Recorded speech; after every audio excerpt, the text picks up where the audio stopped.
You came here to use me, Ethan said, his voice flat and hard as iron. Beautiful woman, desperate man, dying ranch. I understand exactly what this looks like. Isabella didn't flinch. She set her single suitcase on his porch, looked him dead in the eyes and said, "And you brought me here to save yourself. So we're even." The silence between them was the kind that holds an entire war inside it. He had expected submission. She had expected cruelty. Neither got what they prepared for, and neither of them had any idea that what they'd actually gotten was the one thing neither had ever been given before: each other. Before we go any further, if this story already has your heart, please subscribe to our channel, hit that notification bell, and drop a comment telling me what city you're watching from. I want to see exactly how far this story has traveled. Now let's get into it. Ethan Cole had not spoken to another human being in 11 days. Not because he was angry. Not because he was proud. Simply because there was no one left to speak to, and the silence had become something he wore like a second skin, heavy, familiar, and far too easy to stop noticing. He'd sent the letter 3 months ago on a Tuesday, drunk on cheap whiskey, and the particular kind of despair that only arrives at 2 in the morning when the numbers don't add up, and they haven't added up in a year and a half. He'd addressed it to a brokerage agency out of Denver that matched Western ranchers with women looking for placement stability, a different life. He'd written 6 sentences. Given his dimensions, land size, cattle count, debt load, like he was filing a business proposal. He hadn't mentioned his dead wife. He hadn't mentioned that the house still smelled like her lavender soap because he couldn't bring himself to open the windows. He'd mailed it and gone to sleep and woken up the next morning fully expecting to forget he'd done it. He did not forget. And 3 months later, on a Wednesday that looked exactly like every other Wednesday, a wagon rolled down his dirt road carrying 1 passenger and 1 suitcase, and Ethan Cole stood on his porch with his hat in his hands and understood for the first time in a long time that something was actually about to happen. He watched her climb down from the wagon, and his first honest, unguarded thought was not wonder. It was not attraction. It was not hope. It was, she will be gone in 2 weeks. Isabella Marquez had been many things in her 31 years. A daughter. A servant. A woman who'd been handed from one set of expectations to another, like property with a name attached. She'd been beautiful since she was 15, and she'd learned quickly that beauty in a woman with no money and no family name was not a gift. It was a problem. It was something that made powerful men want to own you, and made powerless men want to resent you. And navigating the distance between those two categories had cost her more than she was willing to admit on a Wednesday afternoon in front of a stranger. She stepped off that wagon and looked at the ranch. She did not look at it the way most people look at a place they've just arrived at for the first time, with the soft, searching eyes of someone deciding whether they like it. She looked at it the way she looked at everything, with the quick, practical assessment of a woman calculating exits. The fence posts were rotting on the left side. The barn needed new planks across the upper loft. The garden beside the house had been abandoned long enough that the weeds had taken complete control. The water trough near the corral was cracked along the bottom. She could see the dark stain of old leaking from 10 yards away. Then she looked at the man. He was taller than she'd expected, lean in the way that comes from actual work, not vanity. He had the kind of face that had once been open and was now mostly closed, with the exception of his eyes, which were brown and exhausted, and watching her with the specific wariness of someone waiting for disappointment. She recognized that look. She'd worn it herself for years. "You're Ethan Cole," she said. Not a question. "I am." He didn't move from the porch. "You're Isabella Marquez." "I am." A pause. The wagon driver climbed back up onto his seat. Neither of them said goodbye to him. The wagon turned and rolled back down the road, and just like that, they were alone with each other, and the silence between them was the kind that asks a question no one's ready to answer. Ethan came down the porch steps. He extended his hand. She shook it. His grip was firm, but not aggressive. Hers was the same. "I'll show you the house," he said. "I'd like to see the barn first," she said. He blinked. "The barn. The fence posts on your left perimeter are failing. Your water trough has a crack. I want to understand what's working before I understand what isn't." She looked at him. "Unless that's a problem." Ethan Cole looked at this woman, this impossibly beautiful, completely unreadable woman, and for the first time in 11 days, he felt something in his chest that was not grief and not dread. It might have been curiosity. "No," he said slowly. "That's not a problem." Joe. They didn't talk much that first afternoon. She walked the property like she was reading it. Opened gates, tested hinges, crouched beside the water trough, and ran her finger along the crack. Calculated something in her head, stood back up without a word. She checked the feed supply in the barn. Not enough for winter, she noted, though she didn't say it aloud. She looked at the chickens, counted them, looked at Ethan. "You've got 8 hens," she said. "You should have at least 14 for consistent laying. What happened to the others?" "Illness," he said. "About 4 months ago. I lost half the flock." "Did you quarantine in time?" He hesitated. "Not entirely." She nodded slowly, not with judgment, but with the focused consideration of someone who was already inside the problem and looking for the edges. "I can work with 8. It'll take time, but it's manageable." They went inside the house. It was dark. Not because the sun wasn't out. It was, but because all the curtains were drawn, and there was a layer of quiet over everything that felt less like peace and more like a space that had stopped expecting anyone to arrive. There were dishes stacked on the counter that weren't dirty. There was a coat hanging by the door that wasn't Ethan's, too small, too feminine. There was a photograph on the mantel that he didn't look at when they walked past it. Isabella noticed all of it and said nothing. She set her suitcase at the foot of the stairs and turned to face him. "Before we establish anything," she said, "I want to be clear about what I understand the arrangement to be, and I want you to correct me if I'm wrong." "All right," Ethan said. "I'm here as your wife in the legal and practical sense. I'll work the land, manage the household, keep the books if you need it. In exchange, I have shelter, safety, and legal standing in this country." She kept her eyes on his direct and without apology. "What I'm not here for is performance. I'm not here to pretend to be something I'm not for the sake of people in town or anyone else. If that's what you need, tell me now." Ethan stared at her for a long moment. "What I need," he said quietly, "is someone who won't disappear when the work gets hard." "I've never once disappeared from hard work," Isabella said. "It's the only thing I'm certain of." Something moved across Ethan's face. Not a smile, not quite, but something adjacent to it, like the memory of one. "Then I think we'll manage," he said. The first week was difficult in ways neither of them had anticipated.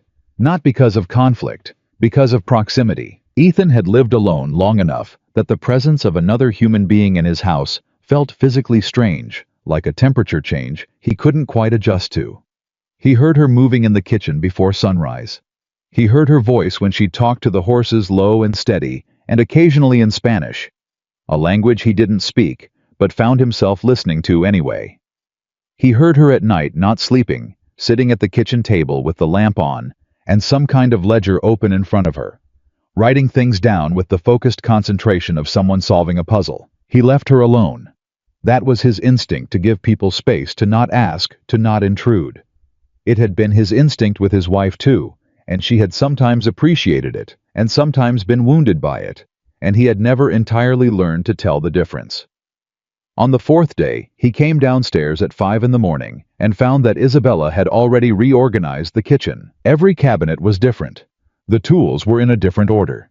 The supplies were grouped and stacked in a system that made immediate obvious sense, and he stood in the doorway for a full 30 seconds just looking at it. "I should have asked," Isabella said from across the room. She was at the stove. She didn't turn around. "I did it at night because I couldn't sleep, and I didn't think about the fact that it's your kitchen. I'm sorry." "Don't be," he said. "You don't like it." "I didn't say that." "You've been standing in the doorway for half a minute." He looked at the back of her head. "I was just thinking that it makes more sense this way." She turned then and looked at him, and there was something careful in her expression, like she was deciding whether to believe him. "It does. The cast iron was in the wrong cabinet. You put it near the stove where it actually belongs." He walked to the coffee pot. "My wife always meant to move it, never got around to it." The air changed. They both felt it, the word hanging in the space between them. Wife. Not Isabella. Not a description of the past. Just the word itself, still present, still waited. "I'm sorry for your loss," Isabella said quietly. "It was 2 years ago. That doesn't change the weight of it." He poured his coffee, said nothing for a moment. Then, "No, it doesn't." She turned back to the stove. He sat down at the table, and for the first time, the silence between them was something that held them gently instead of keeping them apart. By the end of the second week, Ethan noticed something that made him uneasy. He was watching for her. Not in the way a man watches a beautiful woman, though he would have been a liar to say he hadn't noticed, but in the practical, involuntary way that the mind tracks something it has decided to depend on. When he came in from the north field, he registered whether the kitchen light was on. When he rode fence in the early morning, he noted whether the barn door had been opened, which meant she was already up, already working, already 3 steps into the day. He noticed when she didn't eat enough at dinner, and he said nothing because it wasn't his place. And then he noticed that she noticed, he'd noticed, and still neither of them said anything about it. He noticed the way she moved around the livestock without fear, without theatrical affection, just confident, practical calm. The cattle trusted her faster than they'd trusted any of the ranch hands he'd hired over the years. She didn't force it. She just waited and let them decide, and they decided. He noticed that she never asked for help, and he noticed that she never pretended not to need it. One afternoon he came around the corner of the barn and found her struggling to reset a fence post that had come loose in the rain. Not panicking, not cursing, just quietly determined. Her boots sunk 3 inches in the mud, and her jaw set, and her entire body focused on the problem in front of her. He took the post without a word. She let him. They reset it together, and the whole operation took about 4 minutes, and when it was done, she looked at him sideways and said, "I was going to get there." "I know," he said, "but thank you." "Sure." He turned to walk back to the field. "Ethan." He stopped. "Why did you really write to the agency?" she asked. Not sharp, not accusatory, just a direct question from a woman who'd learned that indirect ones only led to longer distances between people. He stood with his back to her for a moment. Then he turned around.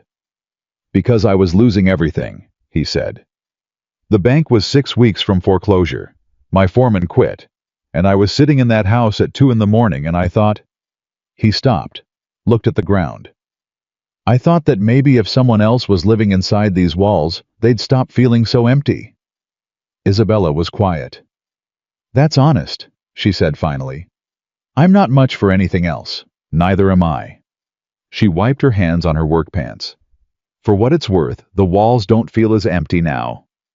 He looked at her. She was already walking toward the house. And Ethan Cole stood in the mud in the afternoon light and felt something shift in his chest, like a door opening that he hadn't touched in 2 years.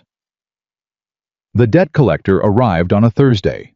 His name was Gerald Holt, and he worked for the First Federal Bank of Billings, and he had the particular energy of a man who had decided in advance that this conversation was not going to be pleasant for him or for the person he was visiting, and had made his peace with that fact. He came in a wagon. He came with documents. He came while Ethan was out in the south field, which meant that it was Isabella who opened the door. She looked at him. He looked at her. Whatever he'd been expecting, it was not this, and he showed it in the half-second delay before he recovered his professional composure. "I'm looking for Ethan Cole," he said. "He's working," Isabella said. "I'm his wife. Can I help you?" Holt blinked. Then he smiled, and it was not a kind smile. "I wasn't told Mr. Cole had a wife." "There's a great deal people aren't told," Isabella said pleasantly. "Would you like to come inside, or would you prefer to state your business from the doorstep?" He came inside. She poured him coffee, which she hadn't offered but did anyway, because she understood immediately that she needed to understand what he knew before Ethan got back, and keeping a man comfortable made him talk. It worked. In 20 minutes, she had the full picture, the loan amount, the terms, the accumulated interest, the precise timeline Holt had been authorized to enforce.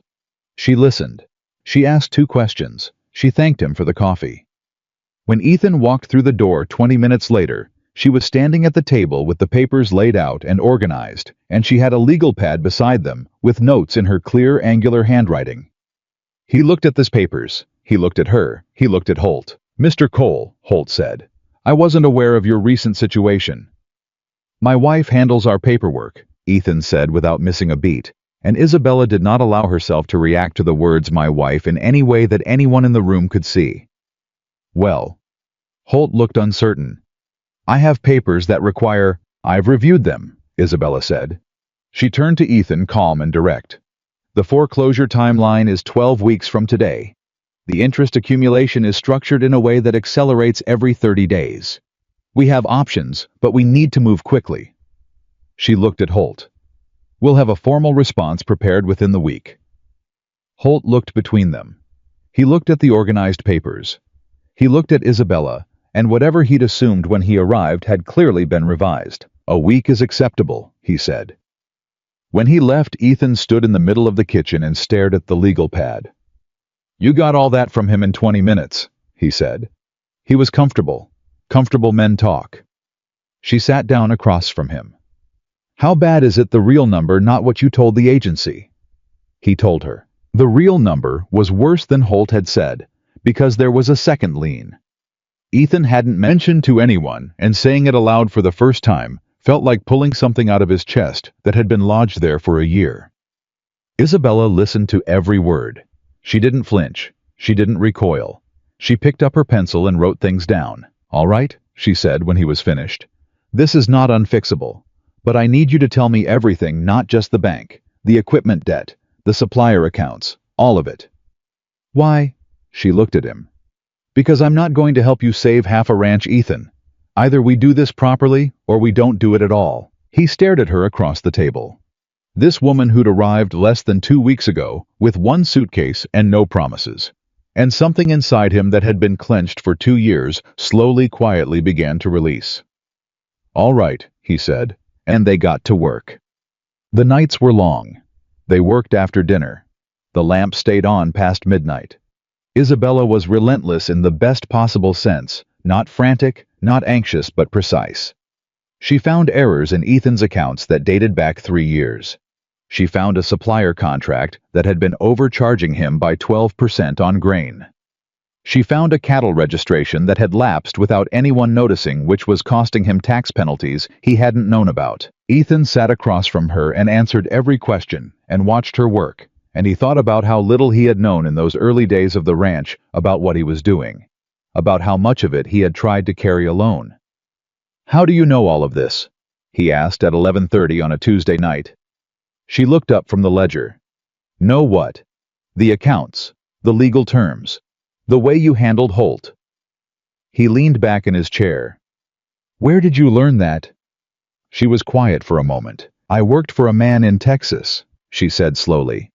"For 3 years. He was wealthy, successful. He kept very detailed accounts." She paused. "And he never expected the woman who cleaned his office to be paying attention to them." The sentence landed quietly. Ethan heard what she wasn't saying. "Isabella." "I'm fine," she said. Not defensively, just clearly. "It's past, and I learned a great deal." She looked back at the ledger. "Which is useful now." He didn't push. He respected the boundary. But later that night, lying awake in the dark, he thought about what that sentence had cost her. Not the words, but the life behind them. The years of being underestimated. The years of being reduced to what she looked like instead of what she understood. He thought about his wife who had worked beside him for 6 years and never once been given enough credit for what she made possible. He thought about how little most men actually saw. And for the first time since Isabella had arrived, he felt something that was not gratitude, and not curiosity, and not the comfortable familiarity of shared work.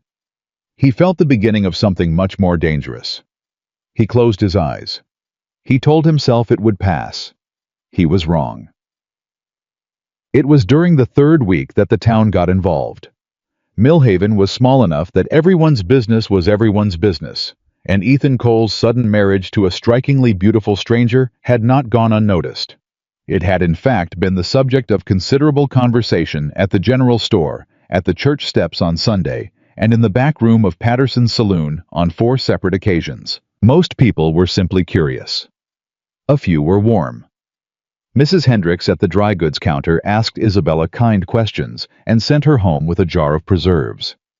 The minister's wife stopped by on a Tuesday and left a pie.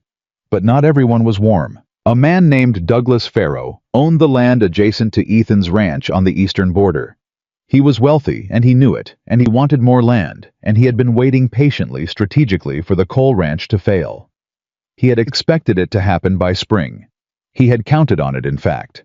He had already, in quiet conversations with certain bank officials, expressed interest in purchasing the property at foreclosure. He had not counted on Isabella. He came to the ranch on a Friday afternoon. Didn't send word ahead. Just rode up to the house and dismounted and knocked on the door with the casual authority of a man who had never been told no and didn't expect to start today. Isabella opened the door. He looked at her, and his expression cycled through 3 or 4 things before settling on something that was trying to be cordial. "I'm looking for Ethan," he said. "He's in the East Field," she said. "I'm his wife. Is there something I can help you with, Mr. Farrow? Douglas Farrow." He said it like it explained everything. "I'm a neighbor. I have business with Ethan." "I'm certain you do," she said. "He'll be back in about an hour. You're welcome to wait on the porch." She did not invite him inside. He noticed. His expression tightened slightly. "I'd prefer to speak with him directly." "I imagine you would," she said pleasantly. "The chairs on the porch are quite comfortable." She closed the door. She went back to the kitchen, and she didn't look out the window, and when Ethan came back and found Farrow waiting for him, she stayed inside and listened through the screen door and heard every word of the conversation, and by the time it was over, she understood exactly who Douglas Farrow was and exactly what he wanted. When Ethan came inside, his jaw was tight. "What did he say?" she asked. "Offered to buy the ranch." He hung up his hat. "Framed it as doing me a favor." "He's been expecting you to fail," she said. "The offer is already prepared. He had the numbers ready." Ethan looked at her. "You heard all that." "I heard enough." She turned back to the stove.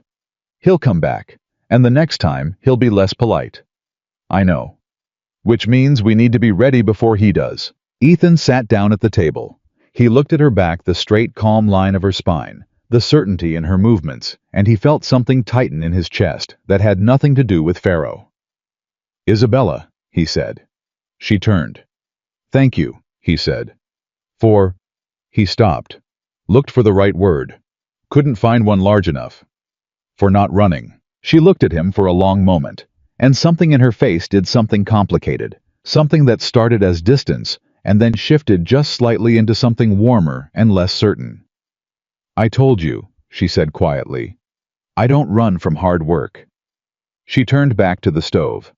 And Ethan Cole sat in his kitchen in the long afternoon light and understood with the quiet certainty of a man who had spent 2 years trying not to feel anything that he was already in serious trouble. The trouble with Douglas Farrow was not that he was dangerous.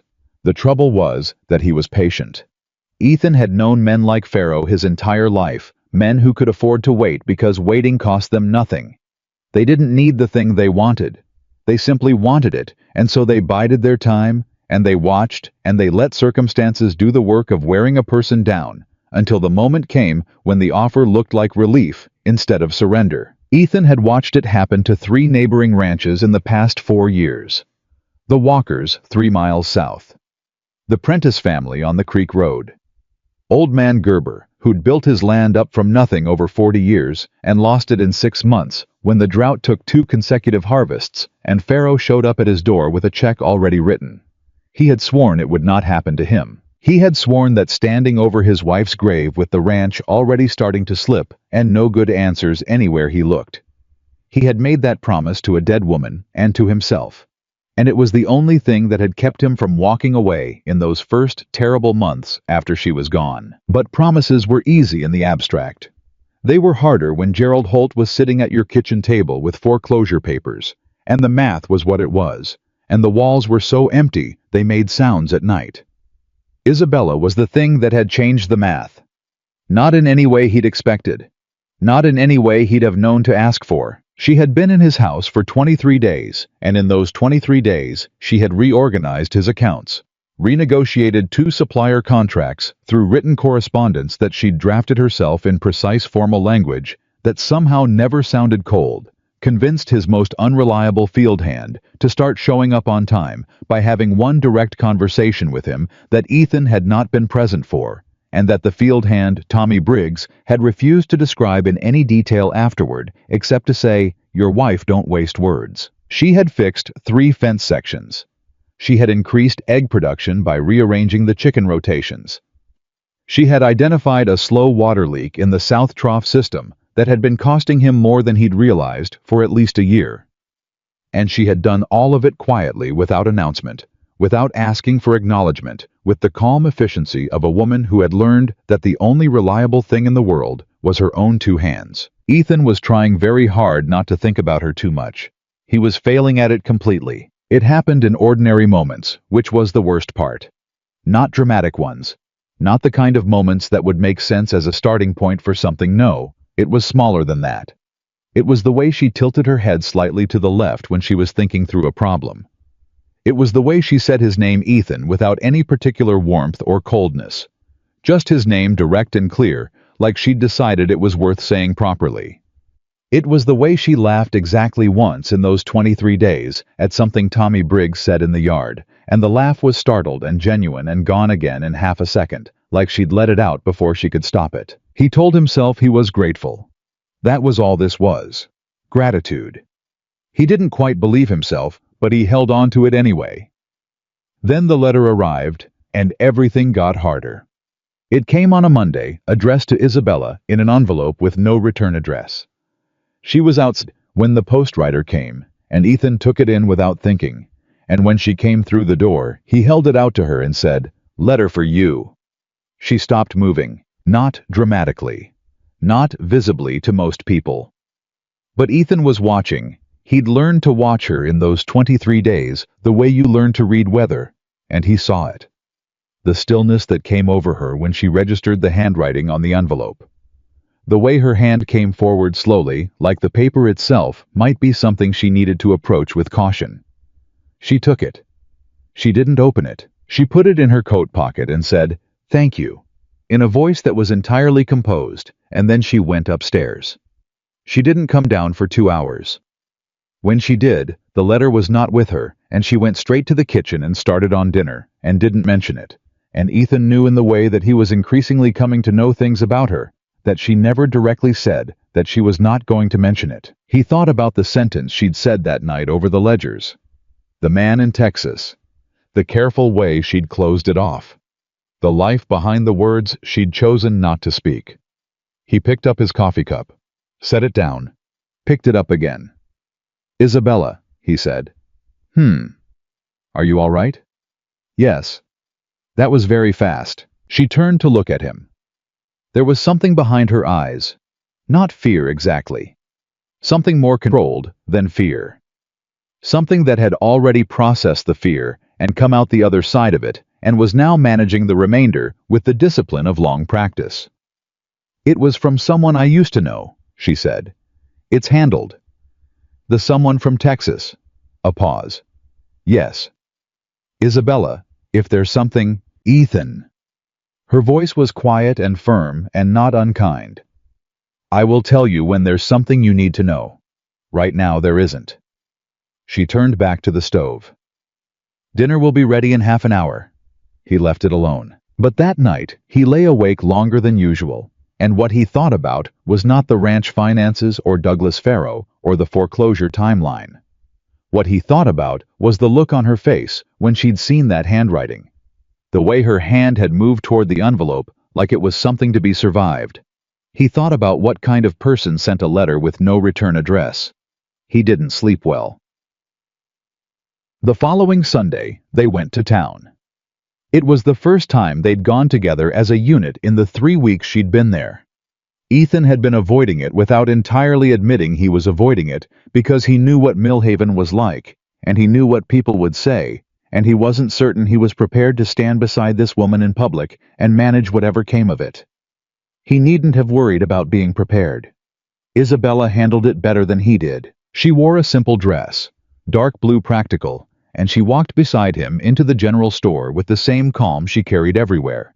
And she greeted Mrs. Hendricks by name and asked after her husband's knee, which she'd apparently heard about from someone, and Mrs. Hendricks lit up and talked for 10 minutes straight, and by the time they left the store, 3 more people had been introduced, and 2 of them had shaken Isabella's hand, and 1 had invited them both to Sunday supper. Ethan watched her do it, and felt something between amazement and humility. "You're good at that," he said, as they walked toward the feed merchant. "At what?" "Talking to people. Making them comfortable." She was quiet for a moment. "I've spent a great deal of my life needing people to decide I wasn't a threat," she said. "You learn." The sentence sat between them plain and terrible in its practicality. "You shouldn't have had to," he said. She looked at him sideways. "No," she agreed. "But I did. So." They walked in silence for a moment. Then she said, "You're not bad at it either, you know, when you actually try." "I don't usually try." "I've noticed." A beat. "Try harder." He almost smiled. She kept walking. They were at the feed merchant when Douglas Farrow walked in. He saw them immediately, saw Isabella first. The way everyone always did, that involuntary half-second of recalibration. And then he composed himself and came toward them with the particular stride of a man who had decided to be magnanimous. "Ethan," he said, "and Mrs. Cole." He said Mrs. Cole the way you'd say a phrase in a foreign language you didn't quite believe in. "Farrow," Ethan said, "lovely to see you in town." He was looking at Isabella. "Settling in well, I hope." "Very well, thank you," Isabella said. "It can be quite an adjustment, coming from—" He paused with that particular pause that asks a question without technically asking it. "Wherever it is you came from." "I've adjusted quickly," she said, pleasantly, completely unrevealing. Farrow smiled. He was about 50, silver-haired, dressed better than anyone else in the room, and he had the practiced ease of a man who won most conversations without raising his voice. "I was just saying to some of the fellows at Patterson's," he said, still directed at Ethan, but watching Isabella, "that it must be quite a relief, having company out at that place, after so long." "It is," Ethan said. "Of course the place still has its challenges." He said it gently, almost sympathetically. "I was speaking with Gerald Holt last week, actually. He mentioned the situation is—" He chose his word carefully, complicated. Isabella turned to look at a shelf of supply catalogs. Ethan kept his face still. "Our situation is our business, Douglas. Of course, of course." Farrow raised both hands in a gesture of gentle surrender.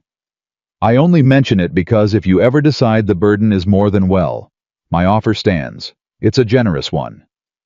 "I know what it is," Ethan said. "The land alone is worth—" "I said I know what it is." Farrow looked at him for a moment. Then he smiled again, and the smile was patient in a way that said, "I can wait as long as it takes." "Well, you know where to find me." He nodded to Isabella. "Mrs. Cole, lovely meeting you properly." "Likewise," Isabella said without turning from the shelf. Farrow left. The feed merchant behind the counter was very focused on his inventory. Ethan turned to Isabella. "You all right?" "He's spoken to the bank," she said quietly, still looking at the catalogs. "He already knows the specific terms of your loan," Holt told him. Ethan's jaw tightened. "You got that from 30 seconds of conversation." "He said the situation is complicated. That's a specific phrase. Holt used it to me, word for word." She turned now, and her eyes were sharp and clear and very focused. "They have an arrangement, which means the timeline might be shorter than what we were told." Ethan stared at her. "How short?" "I don't know, but we need to find out." She picked up a catalog and put it back. "Let's finish here and go home. I have a letter to write." They finished quickly. They went home. Isabella sat down at the table and wrote a very careful, very specific letter to a land attorney in Billings, whose name she had found in a 3-month-old newspaper, and she wrote it without asking Ethan whether he agreed, and then she looked at him and said, "Do you trust me?" He didn't hesitate. "Yes." She nodded and sealed the envelope. The letter came back in 10 days. What it contained changed everything. The attorney, a man named Charles Whitmore, had confirmed what Isabella suspected. The loan term Ethan had signed contained a buried acceleration clause that allowed the bank to demand full repayment if they determined the property's operational viability was in question. It was vague language written to be triggered at the bank's discretion. And Gerald Holt, it turned out, had submitted a report to the bank board 2 weeks before his visit to the ranch, a report that described the coal property as non-viable without significant external investment. He had filed the report before he'd even knocked on Ethan's door. Ethan read the letter twice. Then he put it flat on the table and looked at the wall for a long moment. "He was never coming to give me a warning," he said. "He was coming to start the clock." "Yes," Isabella said. "And Pharaoh requested the report. According to Whitmore, there's a pattern. 3 other ranches in the county. Same structure, same bank officer, same buyer at foreclosure." She paused. "It's not a coincidence, Ethan. It's a system." He looked at her. "Whitmore put this in a letter. He put it carefully in a letter. Nothing he can't support." She turned the page over. "He says he'll take the case. He thinks the acceleration clause is legally challengeable. The language is too broad. He's seen it overturned before." "What does he want to do it?" She told him the number. It was not small. Ethan was quiet. "We don't have that," he said. "Not immediately." She leaned forward. "But we have time if we can stall the bank. Whitmore says a formal legal challenge freezes the foreclosure timeline while it's in review." She tapped the letter. "That buys us months. And in those months, we make the ranch viable, provably. Documented income, increasing cattle numbers, cleared supplier accounts." She looked at him directly. "I've been working on a number. I think with the right moves in the next 60 days we can demonstrate enough operational improvement to challenge Holt's report on its own terms." Ethan looked at the letter. He looked at her. He thought about Pharaoh's patient smile. He thought about his wife's coat still hanging by the door because he still hadn't been able to move it. He thought about promises made over graves. "Tell me what you need," he said. And that was when the real work began. The next 30 days were the hardest of the previous 2 years. Not because of the labor was real and constant and unrelenting. It was hard in the way that fighting for something is always harder than simply enduring the loss of it, because fighting required believing the outcome was possible, and belief was a kind of exposure that Ethan had not allowed himself in a long time. Isabella drove it, not aggressively, not by force, but with a focus and a consistency that set the rhythm for everyone around her. Tommy Briggs, who had been late or absent for the better part of 6 months, started arriving before Ethan did. A neighboring ranch hand named Carl Pruitt, who'd been between jobs, came by looking for work, and Isabella hired him on a handshake and a clear set of expectations that Carl later told Ethan were the most sensible terms anyone's ever offered. She worked the books every night. She wrote letters. She kept records of every improvement with dates and numbers and documentation that would hold up in front of a judge or a board. And during the days, she worked the land. She was not fragile. Ethan had already known that. But he kept being reminded of it in moments that caught him off guard. Coming around the barn one morning to find her and Carl repositioning the cattle fence in the rain, moving quickly and efficiently, and soaked through, and she looked up when she heard him and said, "We needed to get it done before the ground softened more," in a tone that made it clear this was a simple fact and not a report. He worked beside her. That was the part he hadn't expected. Not that she would work hard, but that working alongside her would feel the way it did. Easy. Matched.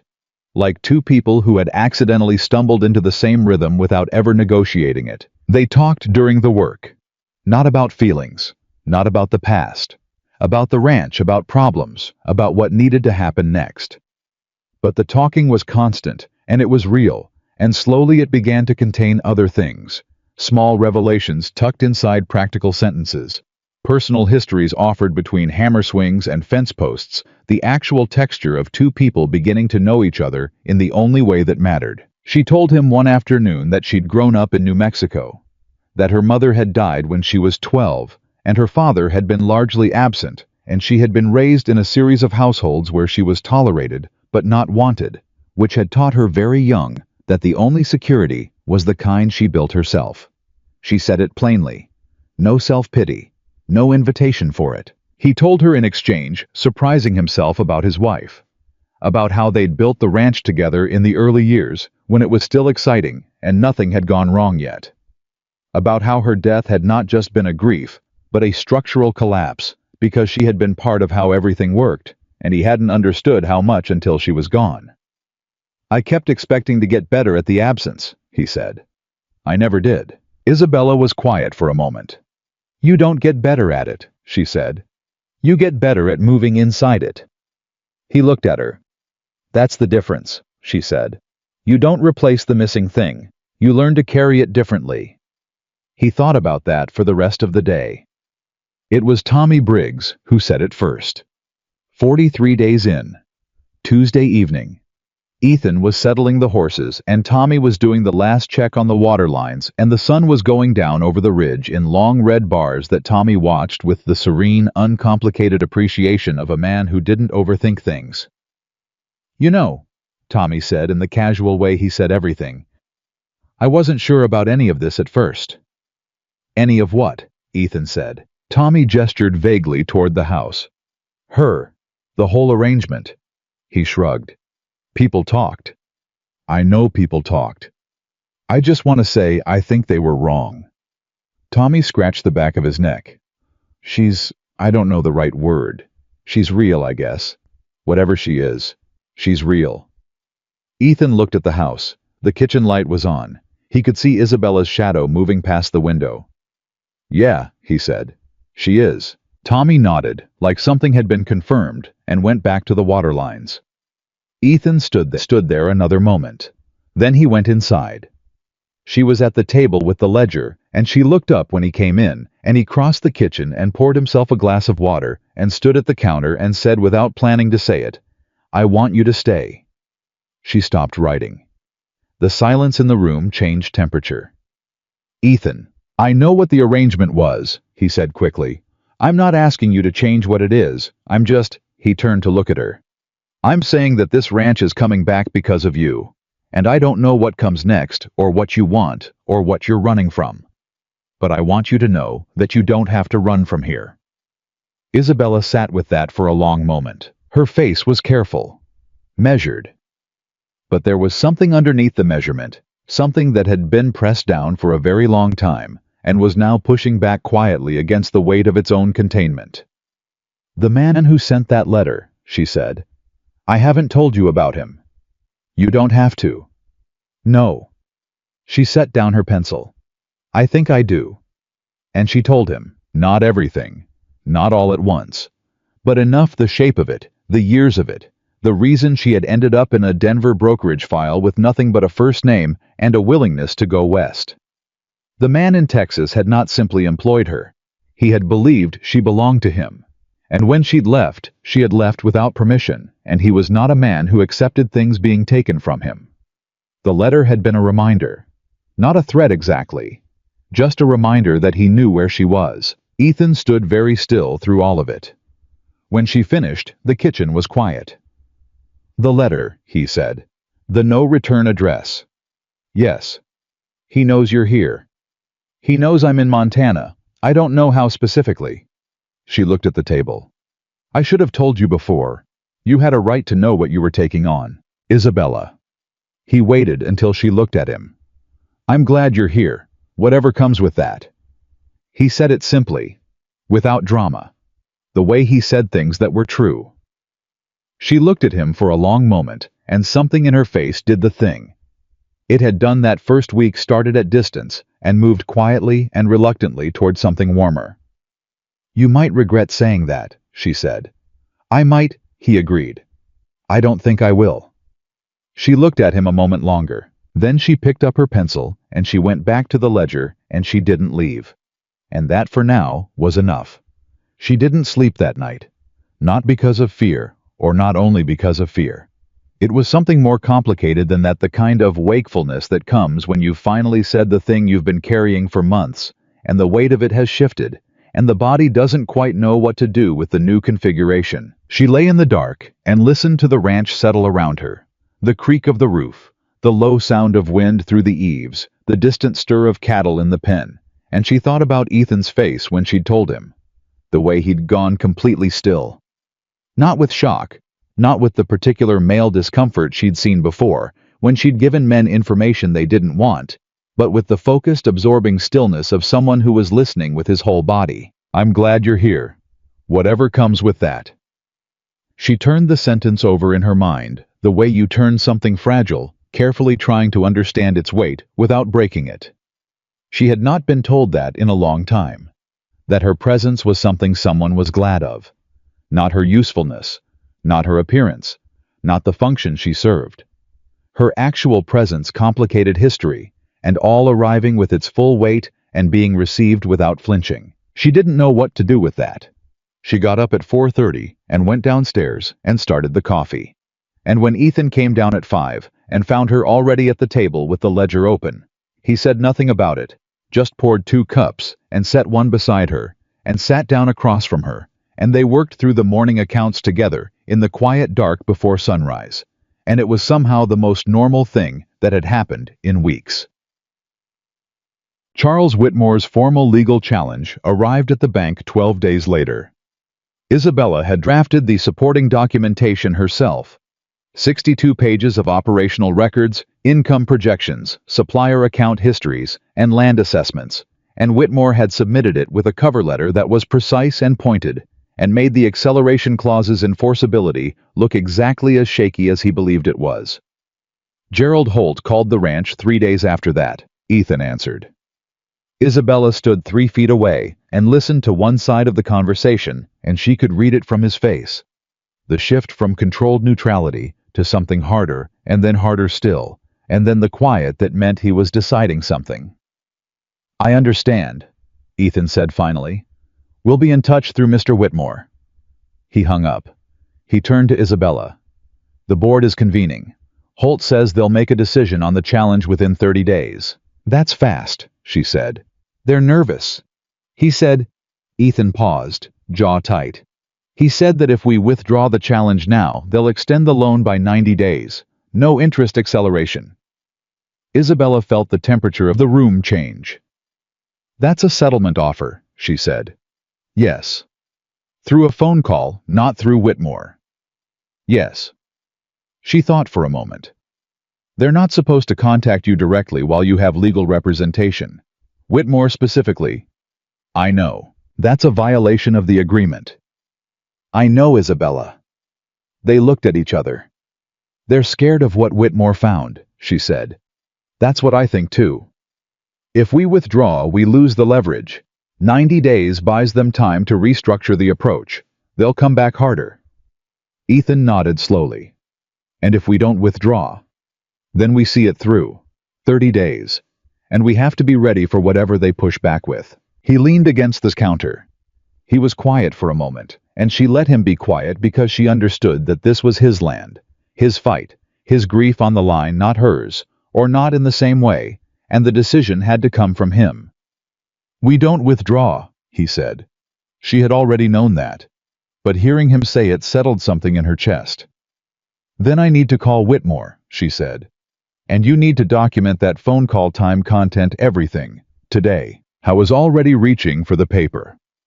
The town found out about the legal challenge within a week. Millhaven was small enough that bank business was not quite private business, and Gerald Holt had apparently felt that sharing certain details with certain people was professionally appropriate, or perhaps simply personally satisfying. By the following Sunday, there were people at the church steps talking about it, and by Monday it had reached Patterson's saloon, and by Tuesday it had done the full circuit and come back around to Mrs. Hendricks at the dry goods counter, who told Isabella with a kind of worried affection that people were saying Ethan Cole had gone and hired himself a lawyer trouble. Isabella thanked her and bought her flour and walked out. She was 3 steps down the street when Douglas Farrow fell into step beside her. "Mrs. Cole," he said pleasantly. "Mr. Farrow. I heard about the legal filing. Quite a bold move." "Ethan makes his own decisions," she said, keeping her pace. "Of course he does. A pause. I only wonder, and this is genuine concern, not anything else, whether the ranch can sustain a legal fight. The costs alone. We're managing. Are you? He slowed slightly, which forced her to slow or create an obvious scene. She slowed. I've seen this before, Mrs. Cole. A man holds on past the point where holding on is wise. The pride of it. The inability to accept reality. He looked at her directly. You seem like a practical woman. Surely you can see that the most practical outcome here, the most practical outcome, Isabella said clearly, is that an illegal acceleration clause gets struck down, and your arrangement with Gerald Holt gets examined a great deal more closely than either of you would prefer. She smiled at him. It was not a warm smile. Have a good afternoon, Mr. Farrow. She walked away. Her heart was hammering. She did not let it show for one single step. Ethan heard the account of it from Carl Pruitt, who had been across the street and witnessed the whole exchange, and who came back to the ranch that evening with the specific energy of a man who had just seen something that impressed him deeply and needed to say so. She just said it, Carl told him with some wonder. Right there in the middle of the street. Didn't raise her voice, didn't hesitate. He shook his head. Farrow looked like someone had handed him a live coal. Ethan found Isabella in the barn, checking the feed inventory. You confronted Farrow, he said. He approached me, she said without looking up from the inventory sheet. Carl said you mentioned his arrangement with Holt. I implied it. Isabella. He waited until she turned. If he feels cornered. He already feels cornered, she said. The filing did that. I just confirmed that we know what we know. She held his gaze. He was trying to scare me into coming home and convincing you to settle.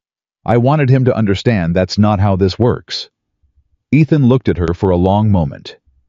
You're not afraid of him, he said.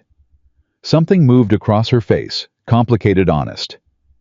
I'm afraid of a great many things, she said quietly. Douglas Farrow is not one of them. He nodded slowly. Be careful anyway, he said. She almost smiled. I'm always careful. The twist came on a Wednesday evening, 41 days after Isabella had arrived at the ranch, and it arrived in the form of a man Ethan did not recognize riding in from the North Road at dusk on a horse that was well kept and expensive in a way that didn't match the dusty, practical world of Millhaven. Ethan was outside. He watched the rider come. The man dismounted at the gate. He was perhaps 45, dark-featured, dressed in the clothes of someone from somewhere else entirely. He looked at the house. He looked at Ethan. He smiled, the kind of smile that doesn't involve the eyes. I'm looking for a woman, he said. Goes by Isabella. Everything in Ethan's body went very still. No one here by that name, he said. The man tilted his head slightly. He looked at the house again, at the kitchen window, where the lamp was on, where Isabella's shadow was just barely visible. He looked back at Ethan. I think there is, he said. Ethan stepped forward. Not aggressively, but enough. He put himself between the man and the house solidly, without theater, in the way of someone who has decided where they stand, and is simply standing there. You've made a long ride for nothing, Ethan said. I suggest you head back while there's still light. The man looked at him. There was something cold and evaluating in his expression, the look of someone calculating distances and angles. Then he smiled again, that same eyes-not-involved smile. Tell her Diego says hello, he said. He remounted. He rode back down the North Road. Ethan stood absolutely still until the sound of hooves was gone entirely. Then he went inside. Isabella was at the stove. She turned when he came in, and she read his face in exactly 1 second, and the color left her own face with a speed that told him everything he needed to know about how much she'd been hoping this wouldn't happen. There was a man, Ethan said. I know. Her voice was very quiet. I saw from the window. He said to tell you Diego says hello. She turned back to the stove. Her hands were flat on the counter, and she was pressing them down, and he realized she was steadying herself, using the solid surface as a kind of anchor. Isabella. His name is Diego Vargas, she said. He's not just someone I used to know. She turned. Her face was controlled, but there was something underneath it that was working very hard to stay contained. He is a man who does not accept that I left. And he has money and connections, and he has found me, and I—" She stopped. "You're not leaving," Ethan said. She blinked. "Whatever you're about to say, that you should go, that you don't want to bring this to my door, that it's not my problem." He crossed to the table. He sat down. He looked at her directly. "You're not leaving."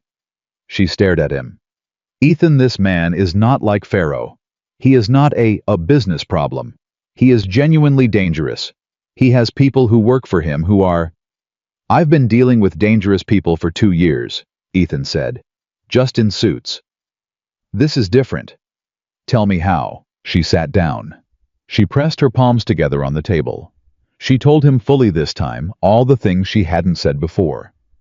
Diego Vargas, who had employed her father, and then when her father died in his debt, had considered Isabella the natural settlement, who had provided for her in ways that were meant to make escape feel impossible, who had tracked down 2 women who'd left his household before her and had found quiet, effective ways to make their lives very difficult, who had never threatened her overtly, never needed to.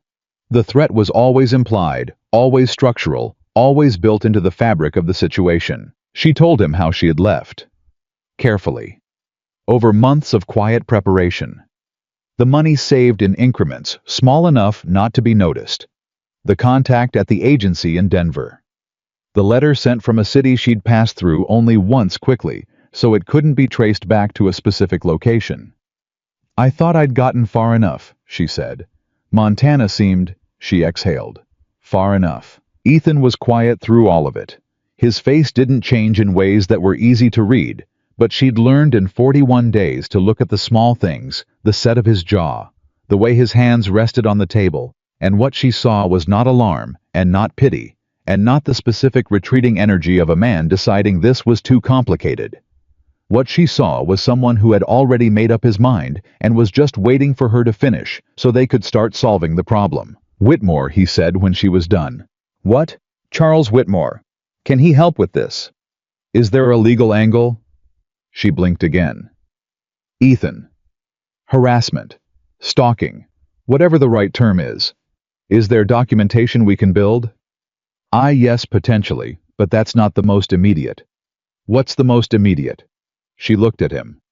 "He's going to come back. Not alone next time.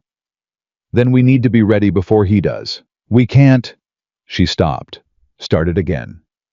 "I have been running from this man for a year. I don't know how to stand and fight something like him."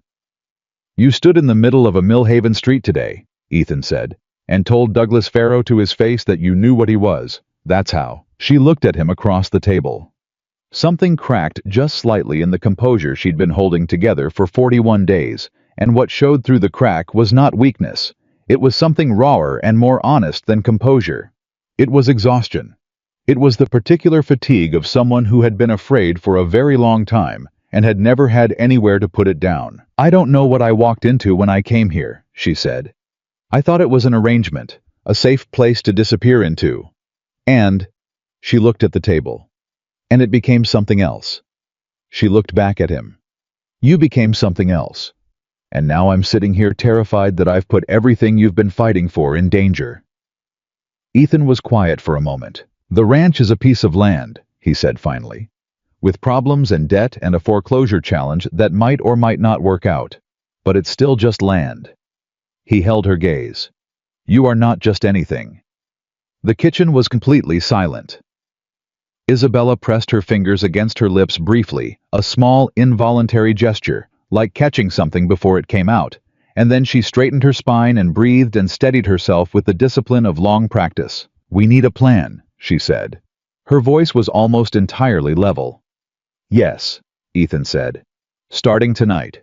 "Starting tonight," he agreed. He reached across the table and moved the ledger to the side. He put a blank piece of paper in its place. He handed her the pencil, and for the second time since she'd arrived, they bent their heads together over a blank page and started from the beginning. The plan had 3 parts. The first was documentation building a record of Vargas's contact with the intention of establishing a pattern of harassment. Isabella wrote down everything she could remember, dated as precisely as possible, and Whitmore's office was contacted the next morning with a brief letter outlining the situation and asking whether a protective legal filing was possible in advance of direct threat. Whitmore's reply arrived in 4 days. It was cautious and specific, and contained one sentence that Isabella read 3 times. If Mr. Vargas can be connected to any illegal activity in this state, his ability to operate freely becomes significantly limited. She put the letter on the table. She looked at it. "He's not clean," she said. "He never has been. The money, the way he operates, it's not legitimate. I knew that when I was with him. I just didn't have access to anything that could prove it." "But someone does," Ethan said. "Possibly, if you know where to look." She tapped the letter. "Whitmore is saying the same thing without saying it." "Then we look." She looked at him. "This is not a simple thing, Ethan. Going after a man like Vargas. I know. If it goes wrong, I know." His voice was patient and very firm. "I understand what I'm asking. I'm asking it anyway." She was quiet for a long moment. Then quietly, "You have no idea how much I want to believe this works." "Then believe it," he said. "And let's get to work." It was Tommy Briggs who gave them the break they needed, entirely by accident. Tommy had a cousin in Laramie, a man named Joel, who worked the railway freight yards and had the kind of wide casual network that comes from spending years around moving goods and moving people and not asking too many questions about either. And Tommy, who had mentioned the situation to no one except Carl, and had understood from Carl's reaction that he should continue not mentioning it to anyone, nonetheless happened to write to Joel that week, asking after something entirely unrelated. Joel's response arrived 10 days later and contained, tucked inside 2 pages of family news, a sentence that made Tommy's blood go cold. He brought the letter to Ethan without reading him the other parts. "My cousin says there's a man been asking around the freight yards in Laramie," Tommy said. "Dark-featured, well-dressed, asking about northbound routes, specifically asking whether anyone had moved a woman. He said a particular woman on any of the northern lines in the past year." He handed the letter over. Joel said the man offered money, good money, and that 2 of the yardmen took it. Ethan read the letter. He was quiet for 10 seconds. Then he went and got Isabella. She read the letter at the kitchen table, twice. She put it down. "He's been tracing the route, she said. "He didn't guess Montana. He worked backward from where I started and followed the line north." "Which means he knows more than just that you're here," Ethan said. "He's been building the picture." "Yes." "And he came to the ranch to confirm it." "Yes." She looked at the letter again. Her face was very still. Then she looked up, and there was something different in her eyes. Not more fear, which is what Ethan had expected. Less. Like the confirmation of the thing had somehow cleared a space that uncertainty had been occupying. "He paid men in the freight yard," she said. "Yes. That's something Whitmore can use, if those men will say so." Ethan looked at her. "You want to go after the payment?" "I want a record of him doing something provably illegal in a provable location," she said.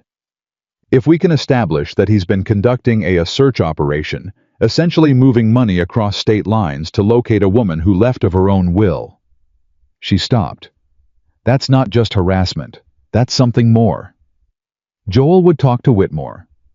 "Would he?" she asked Tommy. Tommy scratched the back of his neck. "Joel's an honest man. He didn't like it when those guys took the money. He said so in the letter." He paused. "If someone official asked him, 'We need Whitmore on a train to Laramie,'" Isabella said. She looked at Ethan. He nodded once. "I'll write the letter tonight," she said. The gathering at the Hendricks' farm happened 3 days later. It was Mrs. Hendricks' idea. A Sunday supper, neighbors, invited, nothing formal. And Ethan and Isabella went, because Mrs. Hendricks had been genuinely kind, and because refusing would have required an explanation they didn't want to give. There were 14 people there. Most of them Ethan knew. Some of them he liked.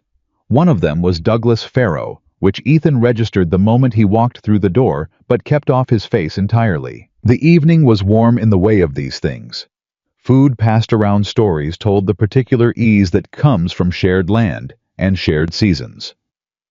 Isabella sat beside Mrs. Hendricks and talked with a quiet engagement that Ethan watched from across the room with the specific attention he'd been trying and failing to stop giving her. She was good in rooms like this. Not performatively good. Not the dazzling social ease of someone who'd practiced charm as a survival mechanism. Just genuinely present, listening more than she spoke, asking questions that were actually interested rather than polite. Mrs. Hendricks clearly adored her. Two of the other wives had moved in closer as the evening went on. Ethan was talking to a man named Fletcher about hay supply when he heard the shift in the room. I didn't hear the words first. He heard the change in energy, the way 20 people in a room simultaneously redirect their attention without quite looking like they're doing it. He turned. Douglas Farrow was standing beside Isabella. I was talking to her in the quiet, close way of a man who had calculated that a social gathering was a safe place to say things that weren't safe to say in the street. His posture was cordial. His voice was low. Isabella was looking at him with an expression Ethan had never seen on her face before, not the sharp, focused composure she'd shown him in the street. Something more careful than that. Something that was working harder. Ethan crossed the room. He heard the last two sentences as he arrived. Seems to me, Farrow was saying with the gentle magnanimity of a man delivering a kindness, that a woman in your position, new to the territory, complicated history, would want to avoid additional legal entanglements. For your own sake. Not everyone in Millhaven is as understanding as the Coles. He smiled. I only say it as a friend. Isabella opened her mouth. Ethan got there first. Douglas, he said, calm, quiet. The room was listening. My wife and I appreciate the hospitality tonight, but I don't think we need your advice on our legal affairs, or on her history. Farrow turned to him. The cordial expression held, but something underneath it adjusted. Of course. I meant no offense, Ethan. I was simply... I heard what you were simply, Ethan said. The answer is no, to whatever version of the question you're building up to. The room was very quiet. Farrow held his smile for exactly 3 more seconds. Then he nodded once, pleasant, absolutely furious, underneath it, and he moved away. Ethan turned to Isabella. She was looking at him with an expression he'd never quite seen before on her face. Not gratitude, that wasn't what it was. Something more surprise than gratitude. Something that looked almost like wonder. You didn't have to do that, she said quietly. I know. I was managing it. I know that too. She looked at him for a moment longer. Thank you, she said, quietly. Just the 2 words. Sure, he said. But as he turned back to the room, she caught his hand just briefly, the barest contact fingers against his wrist for 1 second before she released it. And it was the smallest possible gesture, and it hit him somewhere between his sternum and his spine, with the force of something much larger than it had any right to be. He stood beside her for the rest of the evening, and for the first time in 2 years, he didn't feel alone in a room full of people. The ride home was quiet in the comfortable way their silences had become. It was Carl who had driven them, and he sat up front with the good sense to find something absorbing to look at. Along the road, and Ethan and Isabella sat side by side in the back, with 6 inches between them, that was not quite as wide as it had been 41 days ago. He's going to retaliate, Isabella said. Not alarmed, just stating. Farrow, yes. The bank challenge comes back in less than 3 weeks. I know. He'll push whatever leverage he has. He'll try. She was quiet for a moment. And Vargas could come back any day. Yes. We're fighting on 2 fronts. Appears that way. She turned to look at him in the dark. You're not afraid. He thought about it honestly. I'm afraid of the things I can't control, he said. But I stopped being afraid of the fight when you showed me it was winnable. He looked at her. You did that. She turned back to the road. The wagon moved through the dark. The stars over Montana were enormous and very close, and the air was cold and clear, and beside him, Isabella was warm and real and present, and somewhere ahead of them, 2 separate wars were waiting to be fought. But not tonight. Tonight, they were just 2 people riding home through the dark side by side with the distance between them quietly closing in. The way that true things close without announcement, without ceremony, and without anyone being entirely able to say exactly when it had happened. Whitmore's telegram arrived on a Tuesday morning, and it contained 6 words that changed everything. Laramie confirmed. Come to Billings. Bring her. Ethan read it twice and handed it to Isabella without a word. She read it once. She set it on the table. She stood very still for a moment, and he watched her process it, the way she processed everything. Not with visible panic, not with relief, but with the careful interior calculation of someone mapping consequences before she allowed herself to feel them. He found something, she said. That's what it sounds like. Or he wants to tell us he found nothing in person, so we stop hoping. That's also possible, Ethan said. But Whitmore doesn't strike me as a man who sends telegrams about nothing. She looked at the 6 words again. Then she set the paper down and said, When can we leave? They left the next morning. Carl stayed to run the ranch. Tommy handled the livestock. Ethan told them both as little as possible, only that he had business in Billings that couldn't wait, and neither of them asked questions, which was one of the things Ethan most valued about both of them. The journey to Billings was 7 hours by rail. They sat across from each other, and for the first 2 hours there was work to do. Isabella had brought the ledger because she brought the ledger everywhere now, and Ethan had Whitmore's previous correspondence laid out between them.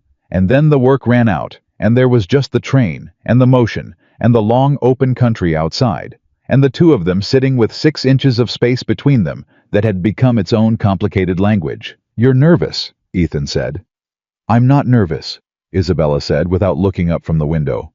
You've been looking at that same mile of country for 20 minutes. She turned from the window. She looked at him. I'm afraid, she said with the precise honesty she always used when she decided something was worth saying clearly. I'm afraid Whitmore found something that's bad enough to change things. And I'm afraid he found nothing which doesn't change anything. She paused. Either way, I don't love this particular stretch of ours. No, Ethan agreed. Neither do I. She looked at him. You're afraid too. Of course I am. She was quiet for a moment. Then, as though the admission had released something, what are you most afraid of? He thought about it honestly. That we've done everything right and it won't be enough. She nodded slowly. Yes, she said. That one. The train moved through the country. Outside Montana went on forever in every direction, big and indifferent and beautiful, and inside the car. Ethan Cole and Isabella Marquez sat with their fears laid out plainly between them, like cards on a table, and the honesty of it was in its way, its own kind of comfort. Whitmore's office was on the 2nd floor of a solid building in the middle of Billings, and Charles Whitmore himself was a compact man in his late 50s, who had the particular energy of someone who had spent decades in rooms where the truth was contested and had developed a precise, controlled way of speaking that gave nothing away until he was ready to give it. He shook Ethan's hand. He shook Isabella's hand and held it a moment longer, looking at her with the focused attention of a man who was seeing her clearly for the first time and recalibrating accordingly. Mrs. Cole, he said, thank you for coming. What did you find? She said, because she had not traveled 7 hours to sit through a preamble. Whitmore looked at her for half a second, then decided he respected that, and sat down and got to it. He had found 2 things. The first, Joel Briggs, Tommy's cousin, had given a formal statement to a Laramie notary describing the exchange he'd witnessed at the freight yards. Vargas's representative handing money to 2 yardmen in exchange for information about northbound passenger movements, specifically the tracking of a woman matching Isabella's description. The statement named the representative described the exchange in detail and had been signed and sealed and was now sitting in Whitmore's file. That's solicitation of information through financial inducement across state lines, Whitmore said. It's not the most dramatic charge, but it's documentable, and it's real, and it establishes a pattern of conduct. Isabella leaned forward. You said 2 things. Whitmore opened another file. The second thing is more significant. He had, in the course of researching Vargas's background for the harassment case, contacted a colleague in San Antonio, a man who specialized in financial crimes. That colleague had made some inquiries of his own. And what came back was not just background. What came back was the information that Diego Vargas was already under investigation, had been for 14 months. A federal inquiry conducted quietly into a network of financial arrangements that moved money through legitimate businesses and out the other side in ways that were specifically and demonstrably illegal. "He's not just a man with bad intentions," Whitmore said. "He's a target, and the federal agents conducting the inquiry," he paused, choosing his words, "have been looking for witnesses who had direct access to his operations. People who were inside the household, who saw the books, who understood how the money moved." The room was completely silent. Isabella sat very still. "They've been looking for someone like me," she said. "They've been looking for exactly you," Whitmore said. Ethan felt the weight of what had just shifted in the room. He looked at Isabella. Her face was doing something complicated, not fear this time. Something closer to the specific vertigo of a person who has just discovered that the thing they were running from and the thing that could save them are the same thing. "If I talk to them," she said slowly. "It would need to be arranged carefully," Whitmore said. "And there are risks. Vargas has resources, and if he knows you've spoken—" "He already knows where I am," she said. "He came to the ranch." Whitmore looked at Ethan. Ethan nodded once. "Then the risk calculation changes," Whitmore said. He folded his hands on the desk. "Mrs. Cole, I want to be direct with you. If you cooperate with the federal inquiry, you gain two things. First, federal protection, which is considerably more than what I can provide. Second, Vargas's ability to pursue you through legal or financial channels gets eliminated because he becomes occupied with defending himself." He paused. "But I won't pretend it's without cost. It requires you to speak to men you don't know about things you've spent a year trying to leave behind. And it requires trusting a system that hasn't always done well by women in your position." He let that sit. Isabella looked at the table for a long moment. Then she looked at Ethan.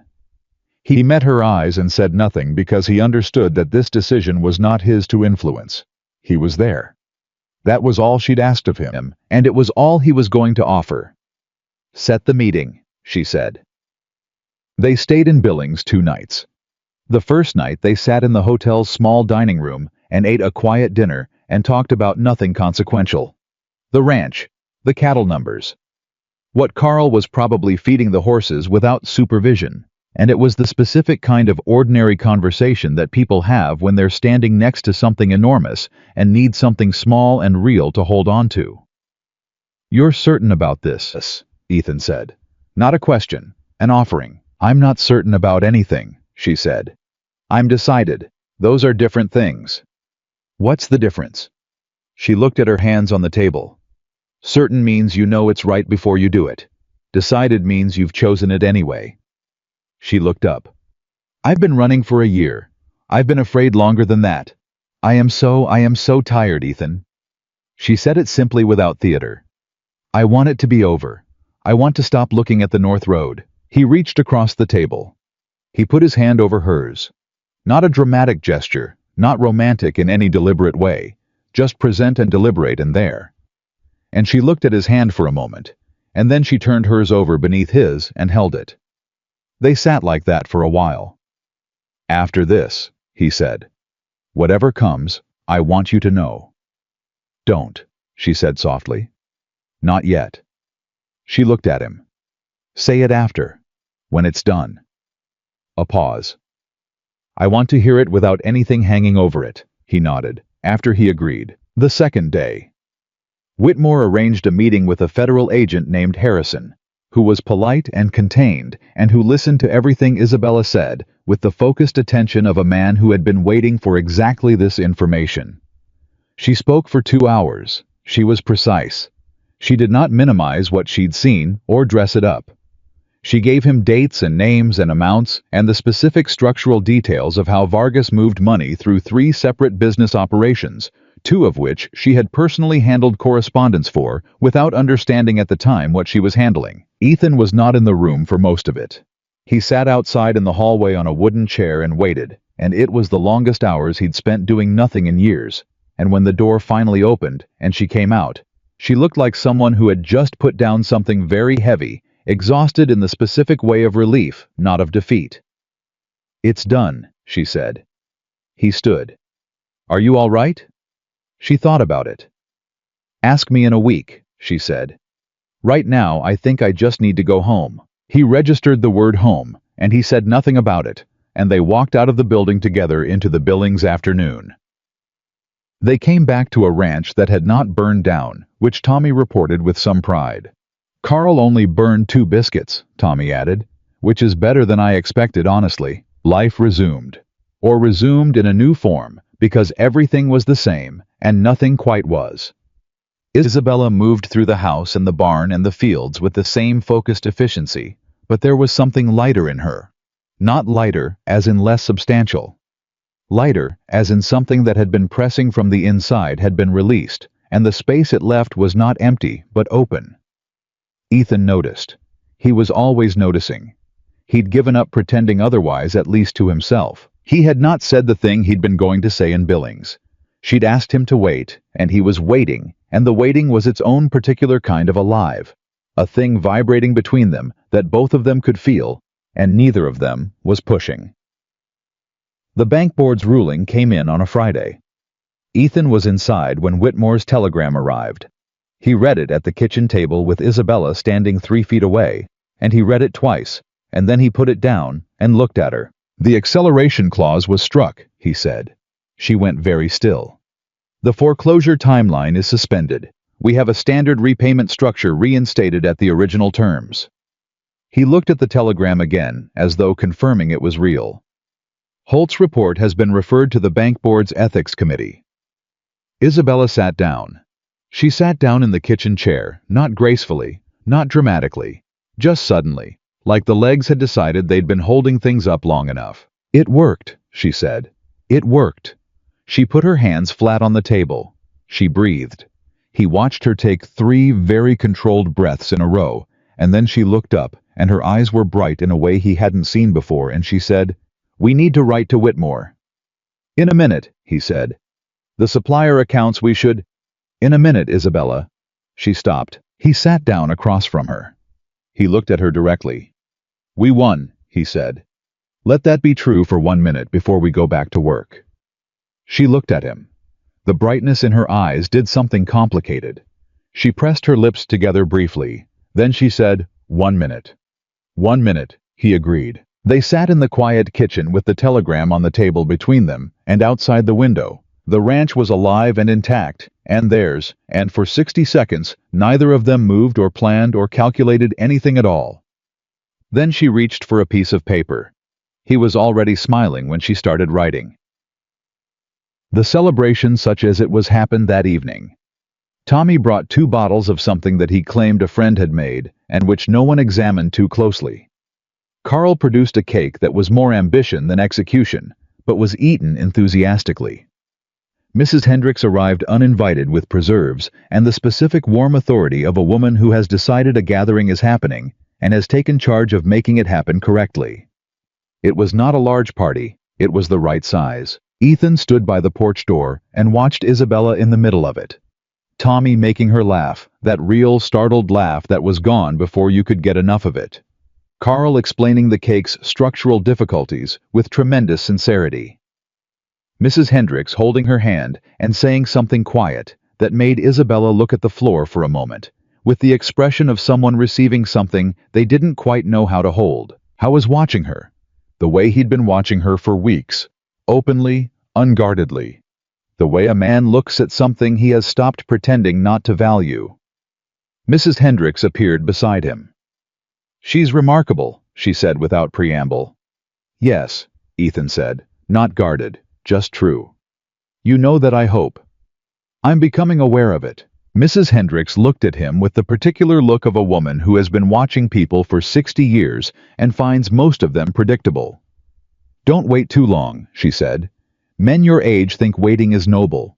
Mostly it's just slow." She went back inside. Ethan looked at the sky for a moment. Then he went back in too.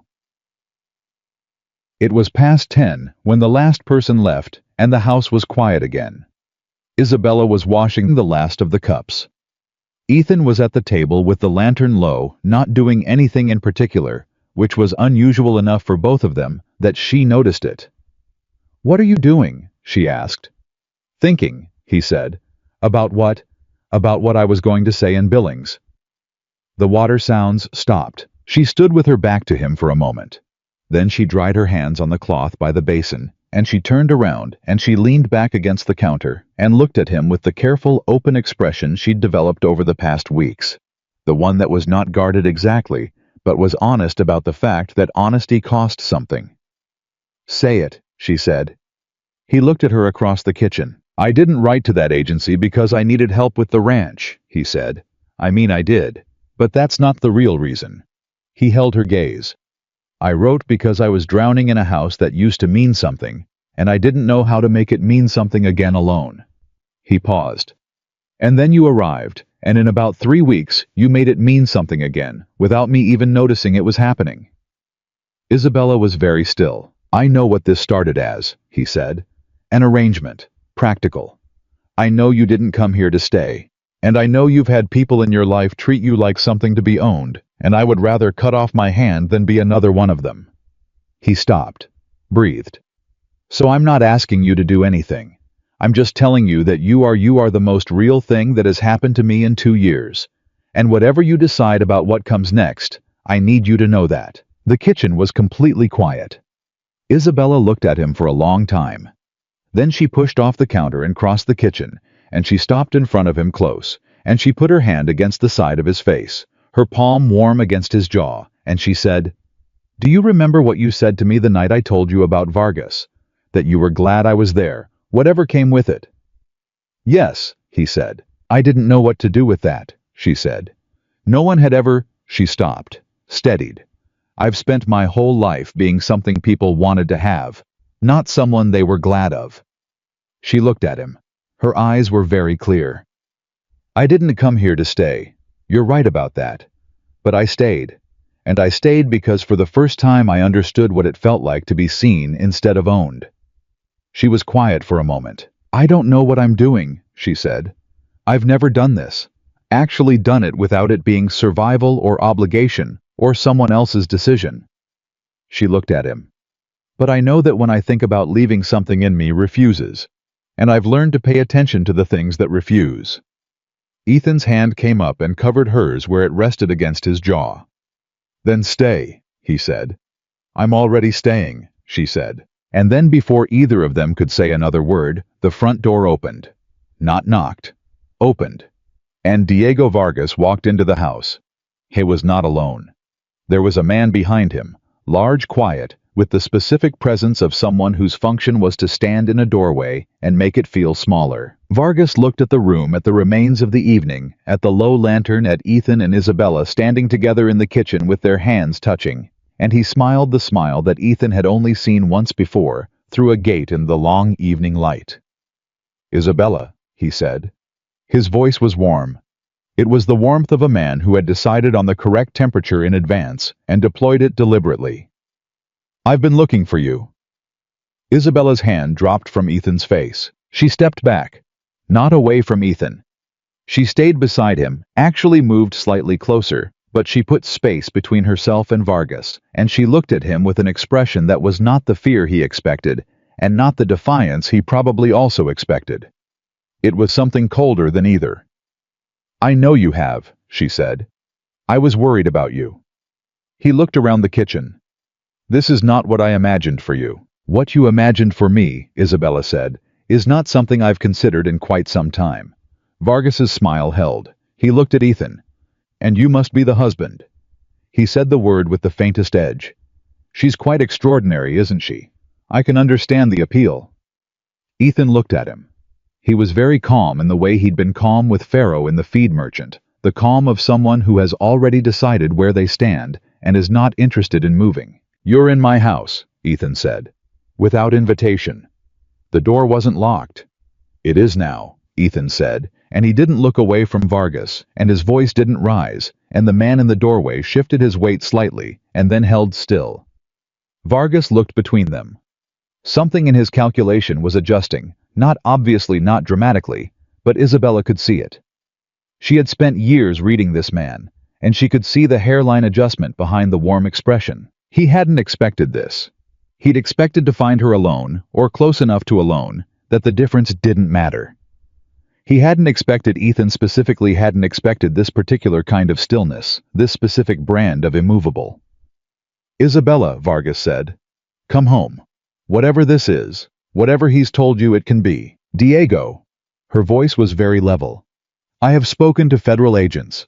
I have given them 2 hours of detailed testimony about your financial operations. Specific accounts, specific transactions, specific dates. She watched his face. They've been investigating you for over a year. They were waiting for someone who had been inside. She paused. They found me. The warmth left Vargas's face. Not slowly, all at once. What replaced it was not anger and not panic. It was something colder and more calculating, the authentic face under the performance, and it was worse than the smile had been. You don't know what you've done, he said. I know exactly what I've done, she said. Ethan moved, not toward Vargas. To the desk beside the kitchen door, where because Isabella had insisted weeks ago when they'd started planning, because Isabella thought about exits and contingencies and the things that most people hoped wouldn't be necessary. There was a document, a copy of the federal filing, Harrison's contact information, and a letter from Whitmore that described precisely and legally the consequences of any intimidation or interference with a protected witness. He picked it up and crossed the room and held it out. Vargas looked at it, did not take it. You'll want to read that, Ethan said, or have your lawyers read it. Either way. He kept his hand extended steady, holding the papers with the patience of a man who was entirely willing to stand there all night. And then I think you should leave. The man in the doorway looked at Vargas. Vargas looked at Isabella one more time. His face was doing something complicated and controlled, and she held his gaze without flinching, and she did not move from Ethan's side. Vargas took the papers. He looked at the first page. He folded them. He put them inside his coat. He looked at Isabella one last time with an expression that said without words, precisely, this is not finished. She met it without moving. He turned and walked out. The man in the doorway followed. The front door closed. The house was silent. Isabella let out a breath that she had been holding for so long, it might have been years. Ethan turned to her. Are you? Yes, she said. Her voice was very steady. Call Whitmore, tonight. He needs to know Vargas made direct contact. Isabella. Ethan, we need to... In a minute, he said, which was what she'd said to him after the bank ruling, and she heard it and stopped. She looked at him. He looked at her. You didn't move, he said. When he walked in, you didn't step back. She thought about it. No, she said slowly. I didn't. That's different from a year ago. Yes, she said, and something in her voice had the texture of a discovery being made in real time. I think it is. They stood in the quiet kitchen, and outside the ranch was dark and still, and somewhere down the road a man who had spent years defining what Isabella Marquez was worth was riding away with a federal document in his pocket, and the beginning of an understanding that the ground had permanently shifted. Ethan picked up the pen. Let's write to Whitmore, he said. She sat beside him, and they wrote. Whitmore's response came before sunrise. Not a telegram, this time. A hand-delivered letter carried by a rider. Whitmore had apparently sent the moment he'd received their message, which told Ethan everything he needed to know about how seriously Whitmore was taking Vargas's appearance at the ranch. The letter was 3 pages. Ethan read it aloud at the kitchen table at 5 in the morning, with Isabella across from him, and 2 cups of coffee between them that neither of them had touched. The core of it was this: Vargas's direct contact with Isabella constituted witness intimidation. Harrison's team had been informed within the hour. A federal marshal would reach Millhaven within 48 hours. In the meantime, Whitmore had filed an emergency protective order through the Billings court, which meant that Vargas's ability to approach Isabella, or anyone associated with her, was now a matter of federal record and federal consequence. Whitmore's last paragraph was short. He made a mistake coming to the ranch. Men like Vargas understand power. What he encountered there did not look like what he expected. That will unsettle him. Unsettled men make errors. Be ready.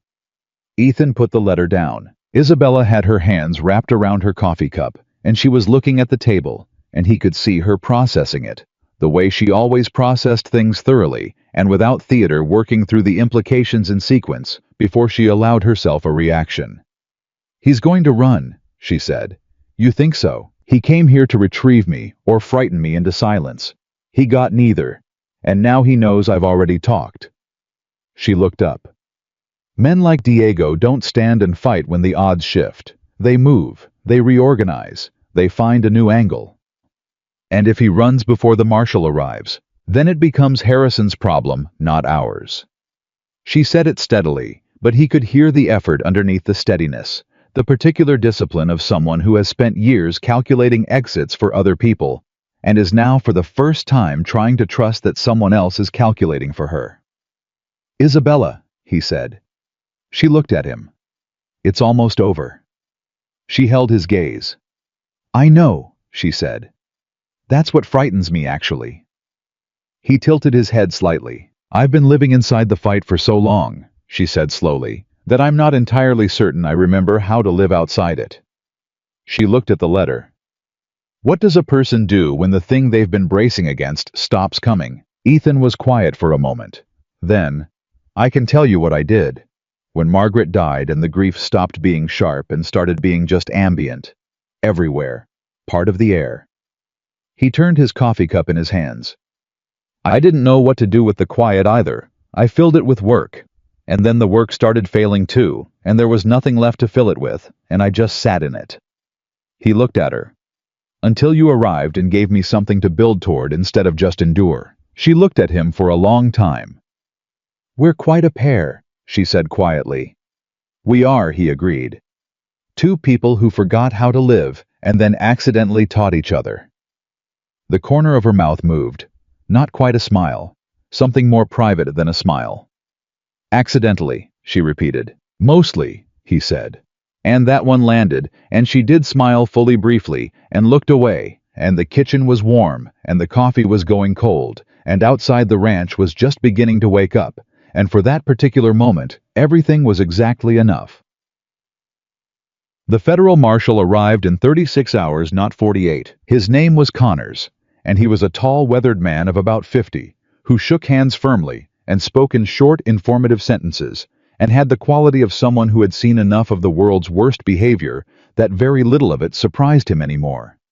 He sat at Ethan's kitchen table, which had hosted in the past several months a debt collector, a land attorney, and a man who wanted to reclaim a woman who had left him, and which was becoming something of a significant piece of furniture, and he talked to Isabella for an hour. She told him what she'd told Harrison, and then she told him about Vargas's visit to the ranch, and she described the man who'd been with him, and she gave Connors the specific language Vargas had used, and the specific expression on his face when she'd told him about the federal testimony. Connors listened. He wrote things down in a small notebook with a stub pencil. When she finished, he looked at his notes for a moment. "He'll have moved by now," he said. Not a question. "Yes," Isabella said. "Probably south. That's his pattern. He goes back to familiar territory when a situation goes wrong." He looked up. "Harrison's team has been coordinating with authorities in Texas for the past 3 weeks. We expected this eventually. Your testimony accelerated it, but the infrastructure was there." He paused. "What you did took courage, Mrs. Cole. I want you to know that it mattered." Isabella received this without deflecting it, which Ethan noticed it was new. That ability to simply accept something offered without immediately converting it into a transaction or a deflection. She was learning, or remembering. He wasn't entirely sure which. "What happens now?" she asked. "Now we wait for the arrest," Connors said. "Could be days, could be a few weeks. When it happens, you may be asked to provide additional testimony. Written most likely, possibly in person, but we'll make that as contained as possible." He closed his notebook. "In the meantime, the protective order is active. You're covered legally. If he or anyone connected to him makes contact, you call the billings office directly." He slid a card across the table. "Day or night." Isabella picked up the card. She held it in both hands and looked at it, and it was such a small thing, a piece of cardstock with a name and a number. But the way she held it made Ethan understand that it was the first time in a very long time that she'd had something like official protection, and the weight of having it was not nothing. "Thank you," she said. Connors stood. He shook their hands again. He left. The house was quiet. Tommy appeared in the doorway from the hall. He'd been doing something very focused in the back room for the past hour and had clearly heard all of it. "So," he said. "Is it done?" "Almost," Ethan said. Tommy nodded slowly. "Good," he said. And then, because Tommy Briggs had never once in his life followed a significant moment with silence, when he could follow it with practical action. "Carl made breakfast. You should eat something." Douglas Farrow's reckoning came 3 days later, and it came not with drama, but with paperwork, which was somehow more satisfying. Whitmore's investigation into the bank's conduct. The report Holt had filed the communication with Farrow, the pattern across multiple ranch foreclosures, had been submitted to the State Banking Commission the previous week. What came back was a formal inquiry notice delivered to the First Federal Bank of Billings, and simultaneously a separate letter to Farrow himself regarding his documented communication with bank officials in matters where he held a financial interest. Ethan received a copy of both courtesy of Whitmore on a Thursday morning. He read them at the kitchen table. He passed them to Isabella. She read them. She set them down. She looked at the wall for a moment. "Farrow didn't expect anyone to connect the pattern," she said. "No. He's been doing it for years. He assumed it would continue because it always had. People like that usually do." She turned the pages over face down, which was its own kind of statement. "Will it be enough? The inquiry. Whitmore thinks the commission will refer it to the state attorney. He says the pattern across multiple properties is hard to argue around." Ethan leaned back in his chair. "Farrow's lawyers will make it slow, but it started." "The other ranchers," Isabella said. "The ones who lost land to him. The Walkers, the Prentice family. Whitmore's looking into whether there's a recourse claim." Ethan looked at her. "It was your idea. You told him to look." She shook her head slightly. "It shouldn't require an idea. It should just be what happens." "It should," he agreed. "It doesn't always. You made it happen." She was quiet for a moment. Then she put her hand flat on the table, a gesture he'd come to recognize, the palm-down grounding gesture she used when she was deciding how much of something to let show. "When I came here," she said, "I was trying to disappear. Just get small enough that no one would notice me. Manage my corner of things and stay out of everything else." She looked at him. "I didn't expect to care about Millhaven. I didn't expect to care about the Walkers, or the Prentice family, or Mrs. Hendricks, or any of it." A pause. "I didn't expect to care about you." Ethan said nothing. He let it sit. "That's not a complaint," she said quickly. "I know," he said. "I'm just—" She stopped. Tried again. "I'm telling you that the person who stepped off that wagon 3 months ago was trying to get small. And somewhere in the middle of all of this." She gestured vaguely at the table, at the papers, at the kitchen and the ranch and all of it. "I stopped trying to be small." "No," Ethan said. "You didn't. You just stopped having to be." She looked at him. He held her gaze. "You were never small, Isabella. You were just in places that needed you to be." The kitchen was absolutely still. She pressed her lips together for a moment. Then she stood up and picked up the papers and said, "I'm going to write to Whitmore about the Prentice claim." And her voice was entirely level, and her eyes were very bright, and she went to the desk and sat down and started writing, and Ethan sat at the table and watched her, and felt something in his chest that was large and warm, and entirely without apology. The arrest came on a Wednesday, 16 days after Connors had sat at their table. It came in the form of a telegram from Harrison's office, 4 lines factual final. Vargas had been apprehended in San Antonio, attempting to board a ship with a passport issued under a different name. 3 associates had been taken simultaneously. The charges were federal multiple, and according to Harrison's carefully measured language, substantial. Ethan read the telegram aloud. Isabella was standing at the window when he started reading. By the time he finished, she had sat down on the floor. Not dramatically. Just her legs had apparently decided they were done, and she sat on the kitchen floor with her back against the wall and her knees pulled up and her face in her hands, and she stayed there for a long moment. Ethan came and sat on the floor beside her. I didn't say anything. He just sat beside her shoulder to shoulder on the kitchen floor of his ranch in Montana, and he let her be in it. After a while, she lowered her hands. Her eyes were dry.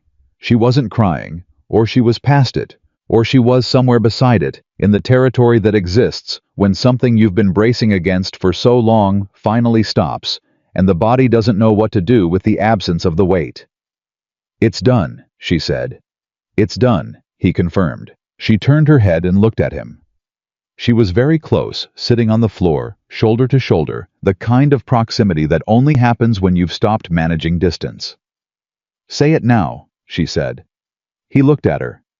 "What you were going to say in Billings," she said. "What you said part of in the kitchen the night Vargas came." Her voice was quiet and direct. "Say the rest of it." Ethan looked at her for a moment. At her face, which he had memorized without intending to, which he knew in its every configuration.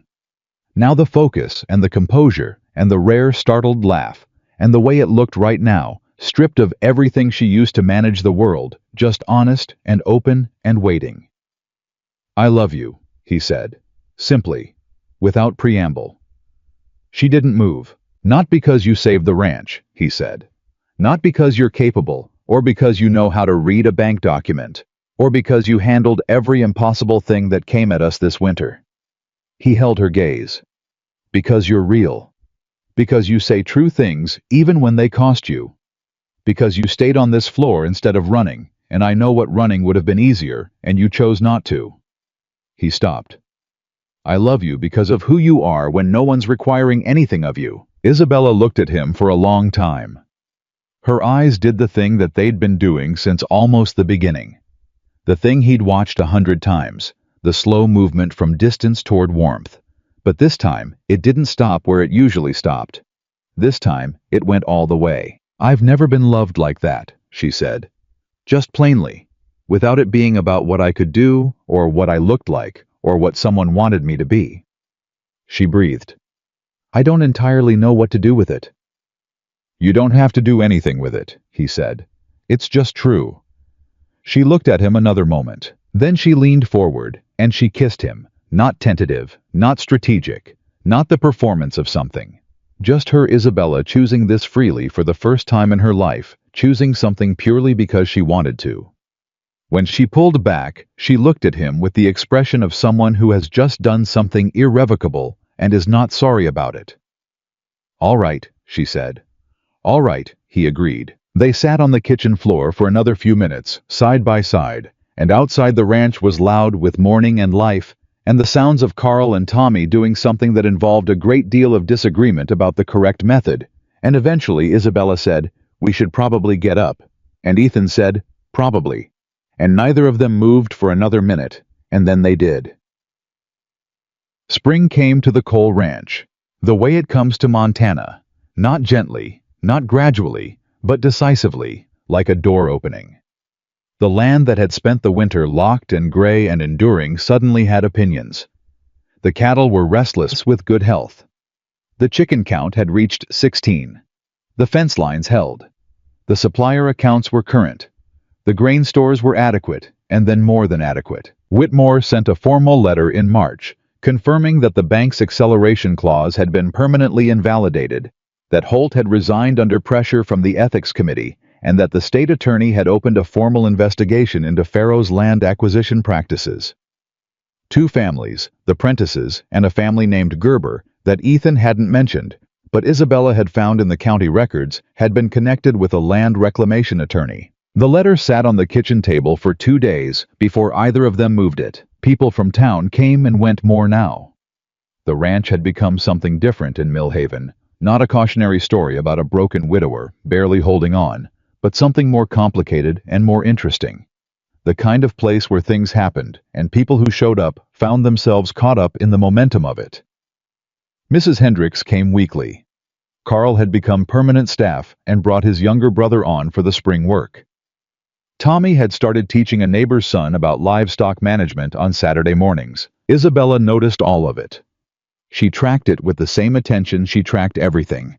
Not sentimentally, but with a kind of clear-eyed recognition that something had changed in the structure of the place, and the change was real, and it mattered. One afternoon in late March, she was helping Carl repair the south fence, and she stopped and looked at the land. Really looked at it, the way she'd looked at it that very first day. The practical exit mapping assessment of a woman calculating the dimensions of a situation, and what she felt was the complete opposite of what she'd felt then. She wasn't calculating exits. She was recognizing home. It hit her so suddenly and so cleanly that she stood still for a moment with a fence post in her hands while Carl looked at her sideways with the particular patience of a man accustomed to waiting for people to work things out. "You all right?" he asked. "Yes," she said.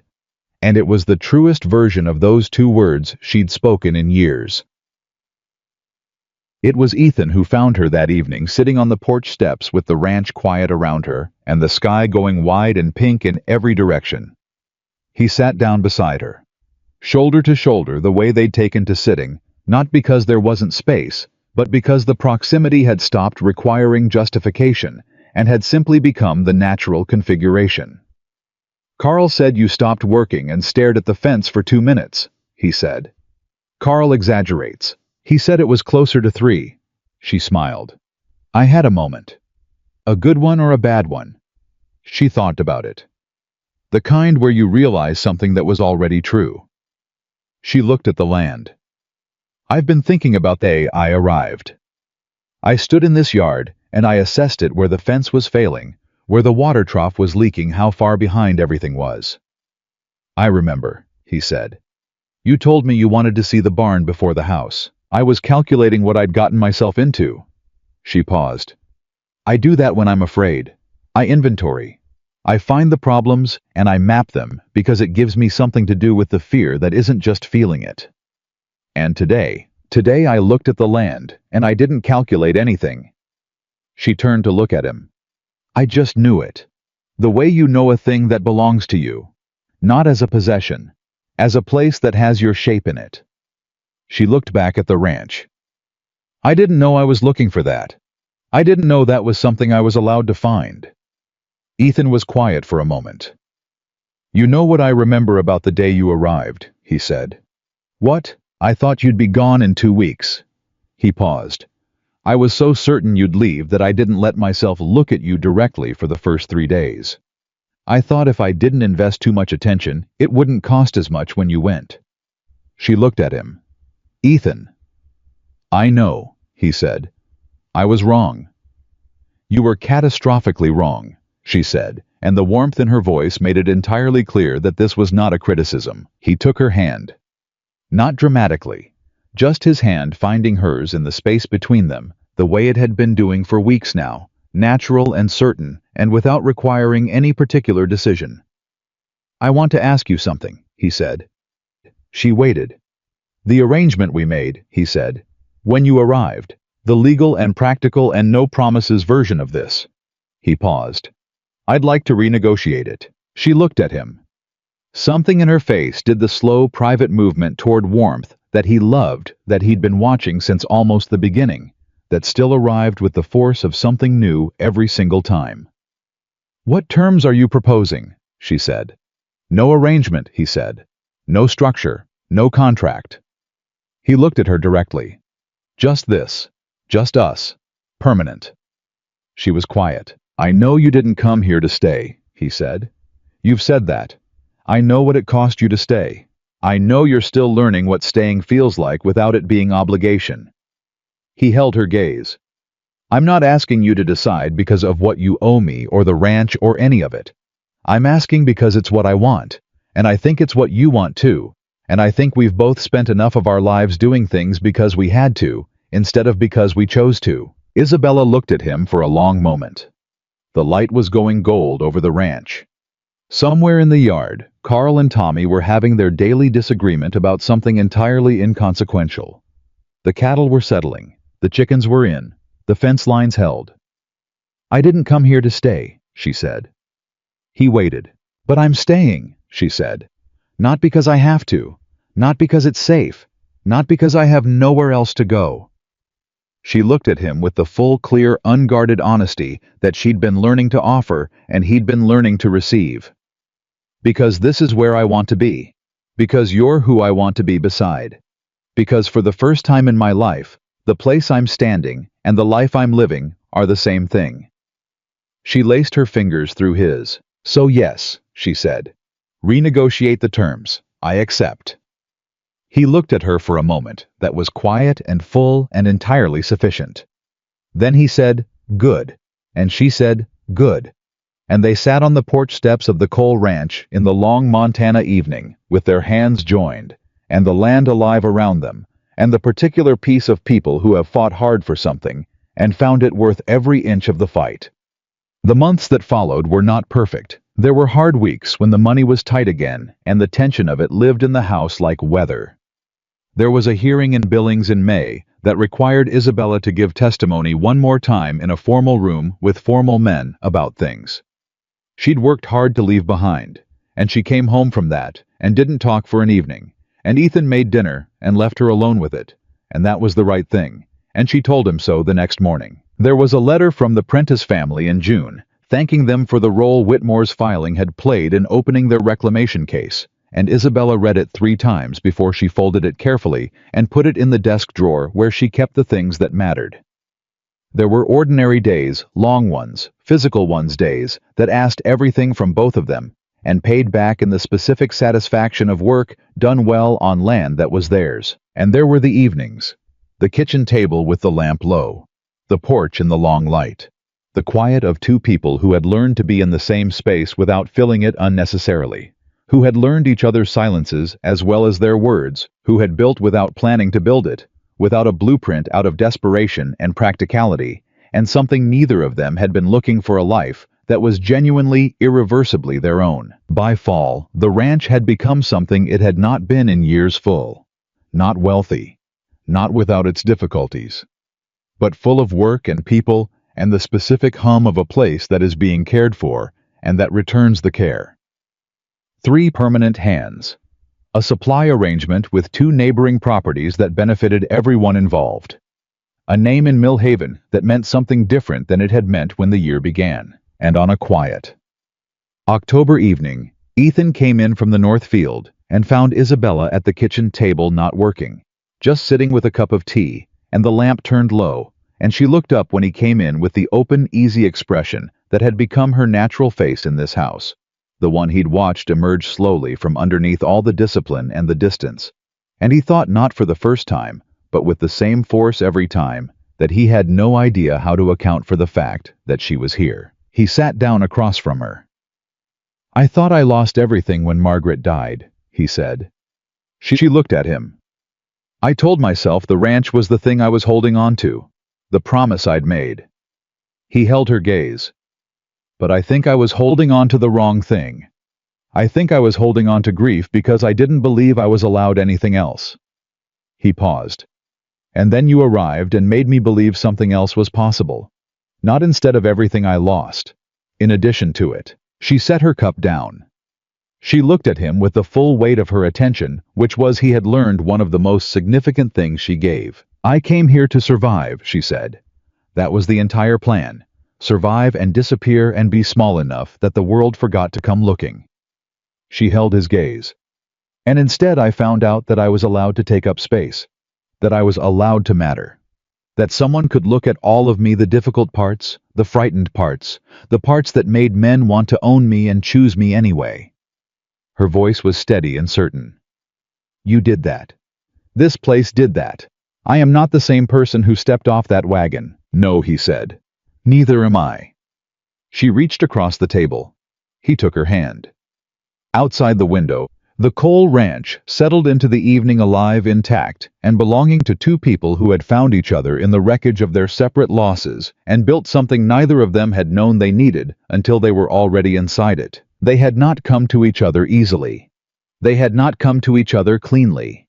They had come through debt and grief and fear, and men who wanted to take what wasn't theirs, through long nights over ledgers and harder nights over harder truths, through the specific courage required to stay when every old instinct said to run, but they had stayed. And what they had built from the staying imperfect, hard-won, entirely real, was not a story about rescue or beauty, or two lonely people filling each other's empty spaces. It was a story about two people who chose clearly and deliberately, and without illusion, to be home to each other. And that choice made freely, made daily, made in full knowledge of everything it cost, and everything it gave, that was the thing that held. That was the thing that lasted. That was enough.